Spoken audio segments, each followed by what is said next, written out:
What's good, beautiful people? It's your girl, Ashley Janae, and it's time for another Toolkit Tuesday. We are in the middle of our amazing business plan series, and this week we're talking all about pricing and profitability.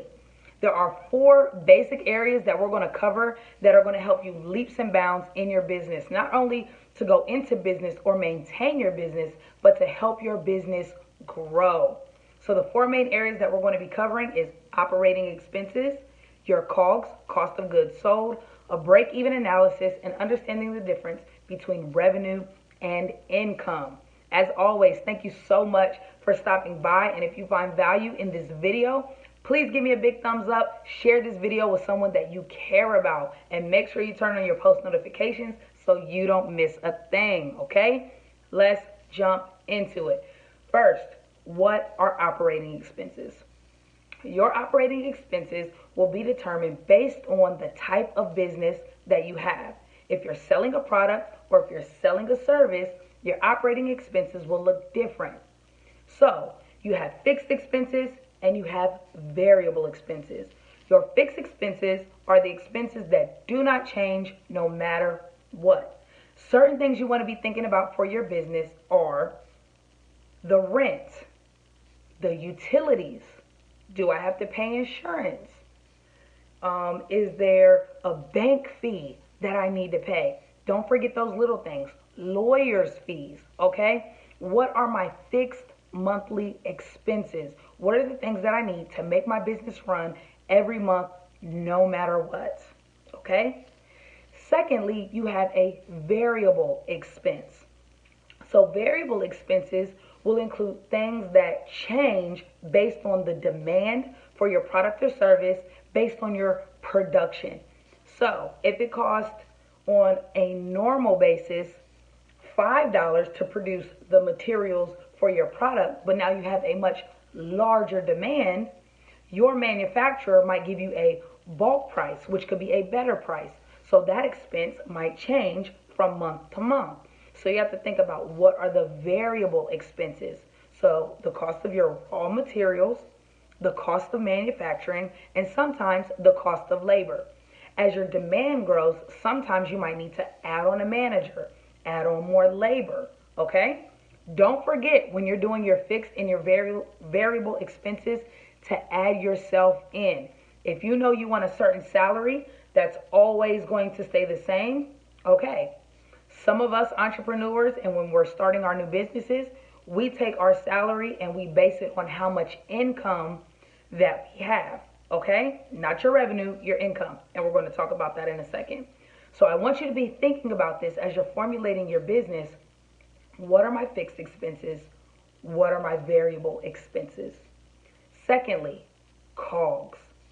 COGS is your cost of goods sold. And we're talking about the raw materials that go into producing your product or your service. Even if you're someone that has a service, there's a cost that you have to incur for your service to be delivered. So don't think, oh, I don't have a product, so I don't have any raw materials. You have a cost for your service. What does it take me in gas? What does it take me in preparation time? You have to be thinking about these things even if you have a service. If I have a service where I have a cleaning company, what is the cost of the cleaning supplies, the towels, the chemicals, whatever it is, there's a cost even for your service. So a simple way to understand COGS, your cost of goods sold, is how much did it take me to produce my product or service? Let's say you make skateboards, and right now you're not in a brick and mortar building. Right now you're just working out of your garage or your basement.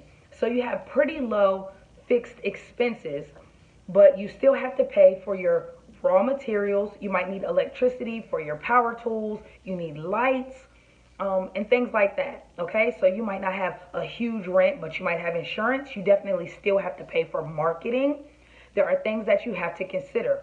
What goes into developing your product? So if you have a skateboard, let's say the board itself costs $9, okay? Then to get the wheels, let's say that costs you another $2. And for the nuts and bolts to bring it all together, the paint and things like that, let's say they just cost another $1.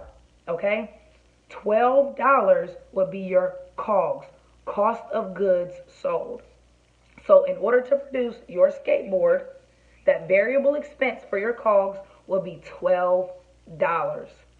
This now brings us to our break-even analysis.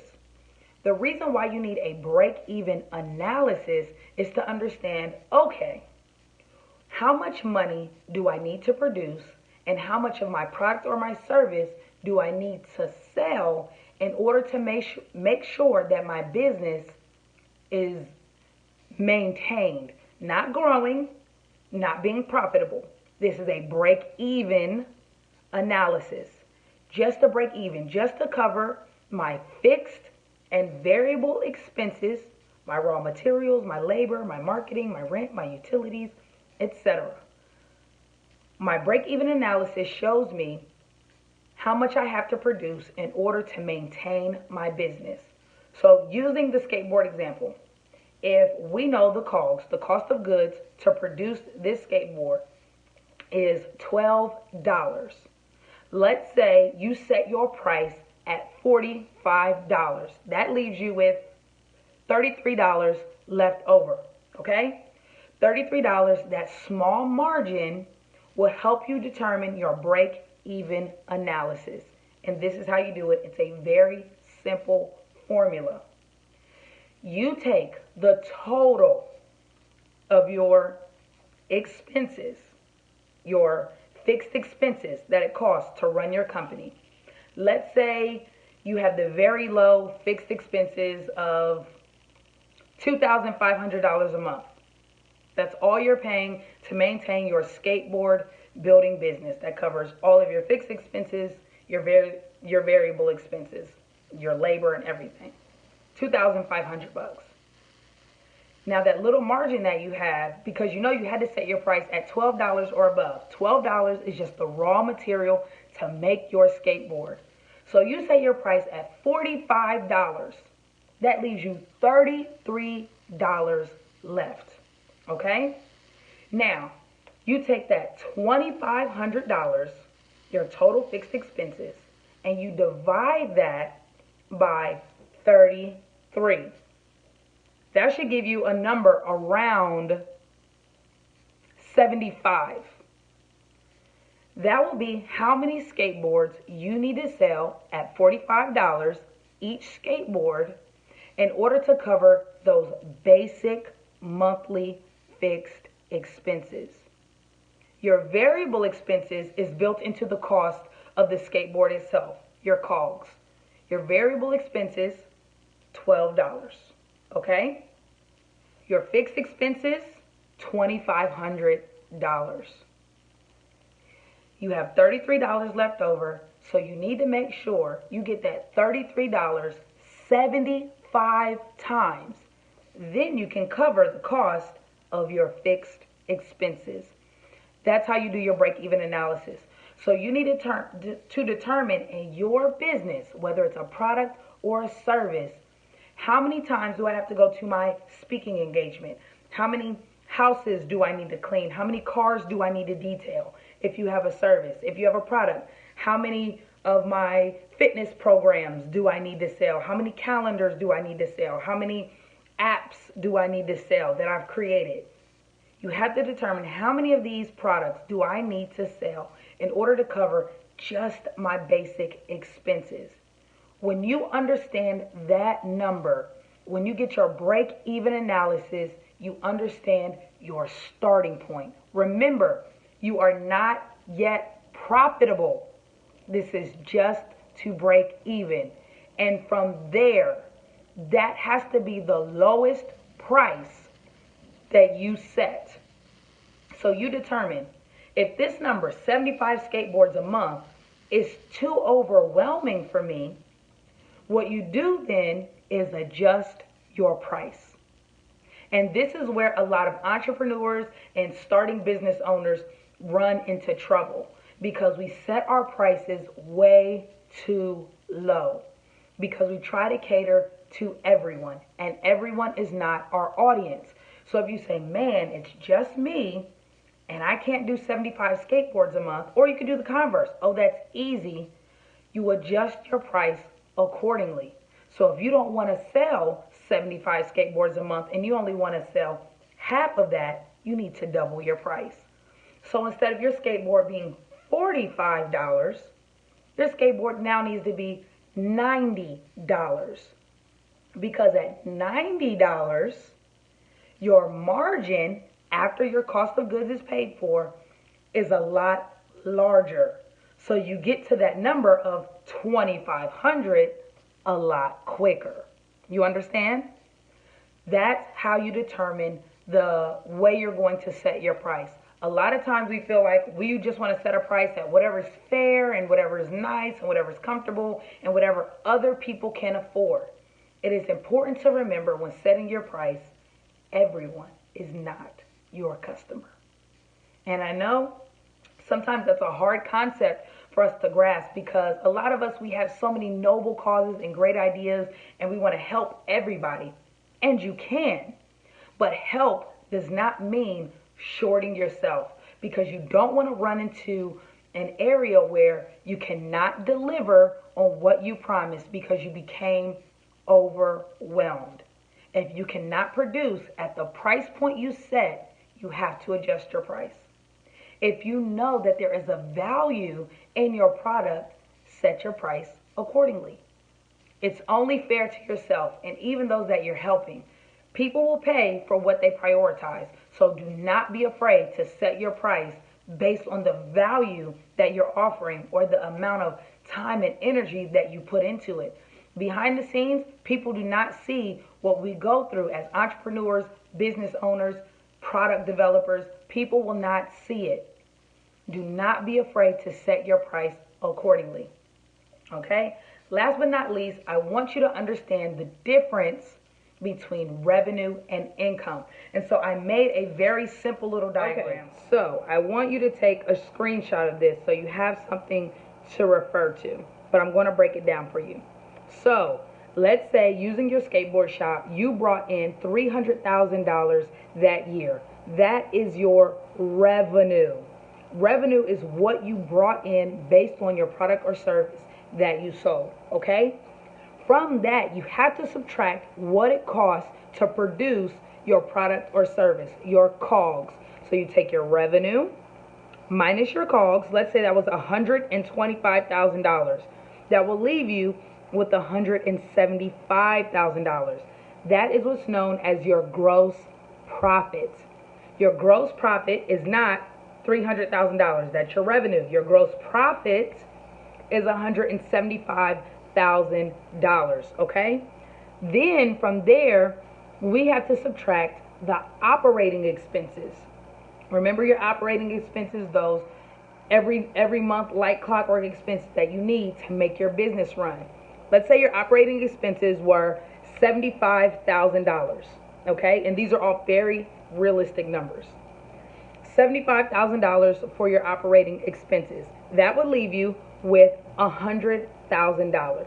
This is what you call your pre-tax earnings. What you have after we've minus the COGS and we've minus the operating expenses, we now have our pre-tax earnings. And remember, there's so many other line items that can be added to your account sheet. There's depreciation, there's interest expenses, interest income, which you would add. There's dividends and things like that you could add. Different line items that will go into your specific sheet depending on how you do it.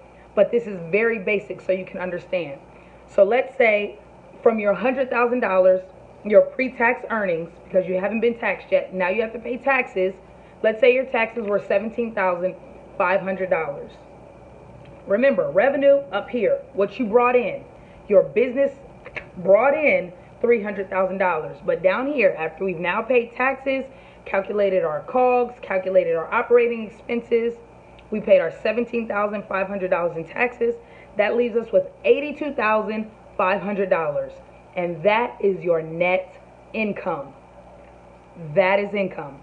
That's what you made. That's what you brought home. Okay? You can't say I brought home the money that I put out to make my business run or to create the product or service itself.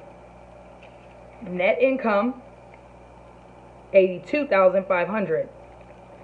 Revenue, $300,000. See how that's different? That's very important to understand, because a lot of times we just see numbers and we think, okay, I have this. You have to take into account all of those expenses. And my advice would be, if you do not understand accounting fully, or even if you just don't have the time to be diligent with it like you need to, and you don't understand how the line items break down, I would say get someone that knows how to do accounting effectively and hire them. That is the best investment for your business, someone that knows the numbers, but never be separate from it. Always stay involved. Once you understand these things, you will better be able to set your price accordingly and be profitable in your business. It is important to keep track of this every single month, not just on a yearly or bi-yearly basis. Every single month, you need to pay attention to, what are my COGS? What are my operating expenses? How are the variable expenses changing? Do I need to scale up? Do I need to scale down? Do I need to find a different manufacturer? Should I be paying a different price? All of these things go into how you set your price and how profitable your business will be. Okay, that's it. That's your assignment for this week. This is what you need to be working on. Pricing. It is tantamount to marketing. So I want you to invest your time this week into how you will set your price. All right, that's it for this video. Thank you so much for watching. As always, please give me a big thumbs up if you found value. Make sure you share this video with somebody that you care about. Thank you so much for subscribing. Make sure you turn on your post notifications, and I'll see you in the next video, family. Peace.